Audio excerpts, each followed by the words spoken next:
This is about you guys. It's about ideas. Now think about this. Let me give you the paradox. Declaration of Independence. Everybody talks about that. We hold these truths to be self-evident that all men are created equal. Not very exciting stuff, except when you realize something. All men are created equal. It did mean black men. It did mean white men. It did mean women. It did mean Chinese coming to California. It did mean Mexicans swimming across the border. It did mean Guatemalans showing up in a ship. But in 1776, listen to this. We hold these truths to be self-evident. If you looked out the windows of Philadelphia at Independence Hall, you saw black slaves, you saw Native Americans that couldn't vote, you saw women who were not equal. Was that self-evident? Not at all. And yet that became the ideal. That was the idea that once adopted, once you read that idea, we hold these truths to be self-evident that all men, I am created equal, and endowed by my Creator, I am created equal. The power with the statement is not with the writer, the power is with the reader. If you believe that you are equal, no government can enslave you. Slavery's first death knell bells was in 1776. The original draft written by Jefferson had a paragraph. He has waged cruel war against people in far off distant lands and carried them off into slavery. It was struck out. Nearly ended, guys. So here's the thing. The idea of the Constitution was born on an idea. And now they had to frame it. But I'm going to tell you some stuff you probably didn't know. I mean, we could talk about the 13th Amendment. Okay, it abolished slavery, right? We could talk about the 14th Amendment, 15th Amendment, 16th Amendment. We could talk about the 18th Amendment, abolishing booze, and the 21st, bringing it back, right? But let's talk about the 13th Amendment, probably one of my favorites. I'll tell you about the original 13th Amendment. Passed by the Senate of the United States of America in 1861 and the Congress of the United States by 1861, Article 13.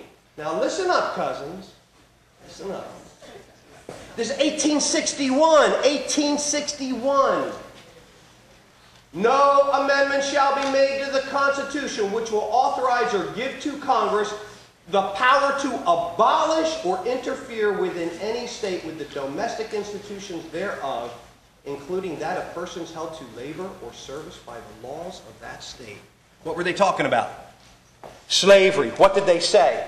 Congress cannot make a law getting rid of slavery. That's the original 13th Amendment. Lincoln's inauguration speech in March, they had their inauguration in March in those days, said he had no objection to that amendment being made express and irrevocable. This is 1861. See, you are who you are because where you were when you were there, you are what you know, but most of what you know you've been taught. The original 13th Amendment, what you didn't hear of that. You've heard of Lincoln did end slavery, didn't he? And the Emancipation Proclamation, 1863. South Carolina left in 1860. Now here's 1863, the Emancipation Proclamation, which was pretty interesting because in 1862, goodness, Lincoln made a speech and he basically said that he wanted the states to end slavery. If you go to the Library of Congress, you'll find it. End slavery by the year what? 1900. He wanted the states to end slavery by 1900. And he encouraged in the same speech in 1862, December, to the Congress, which was the equivalent of the address to Congress, the State of the Union speech that we now have in January.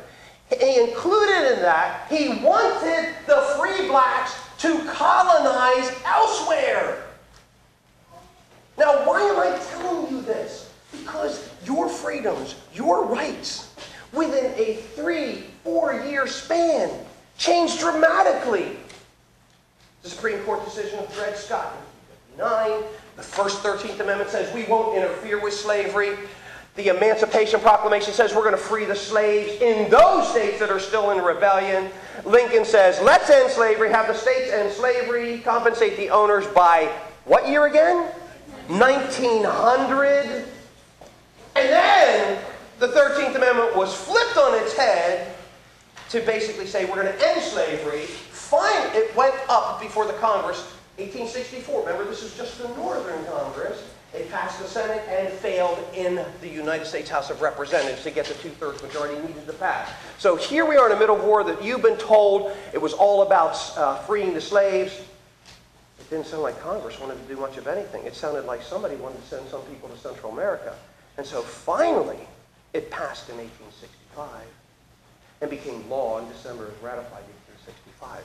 So these freedoms, I mean, we're talking 1861, the same amendment, changed dramatically about freedom to those people who were black and who were slaves.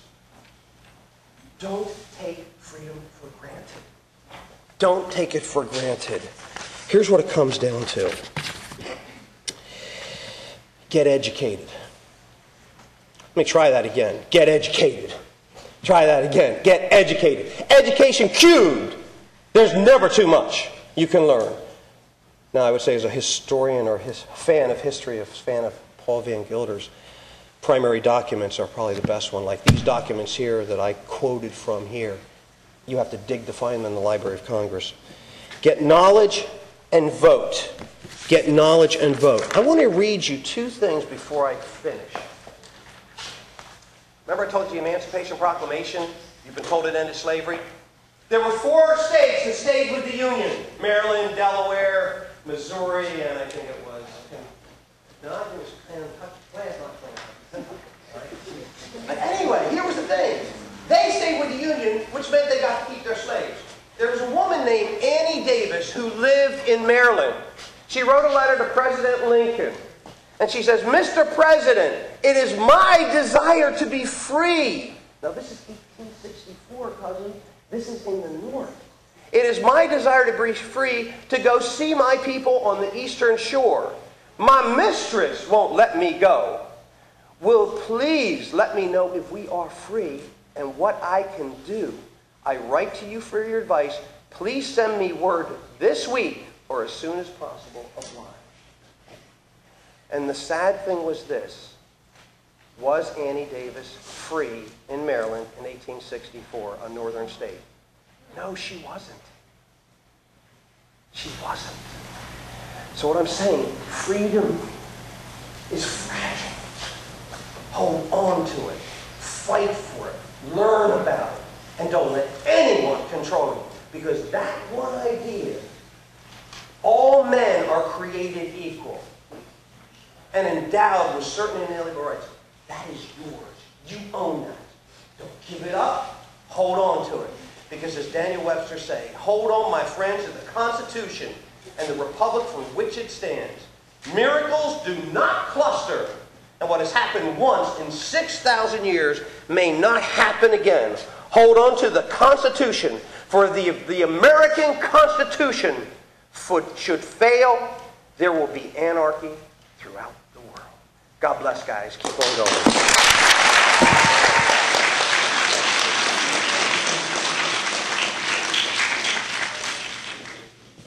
Thank you, Mr. Jenerette. Well, I hope it's been fun and entertaining. You can't leave yet. A couple of real quick items, okay? First and foremost, I want to mention that Carla Strickland, where's Ms. Strickland? We'll give you a few moments to speak about the voting drive here, voting registration drive. I wanted to thank again Dr. Matlock, and I also especially wanted to thank Mr. Bob Carter, our Dean of Arts and Sciences, because here's a gentleman who very much promotes a marketplace of ideas. And Mr. Carter, I thought about you at this weekend's Phi Theta Kappa meeting. I was talking to a group of Phi Theta Kappans, and I said to them, and this is what I learned, and this is what I try to promote among students and faculty alike, and staff: collaborate and graduate.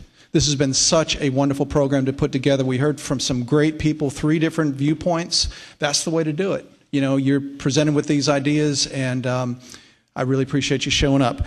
Ms. Strickland?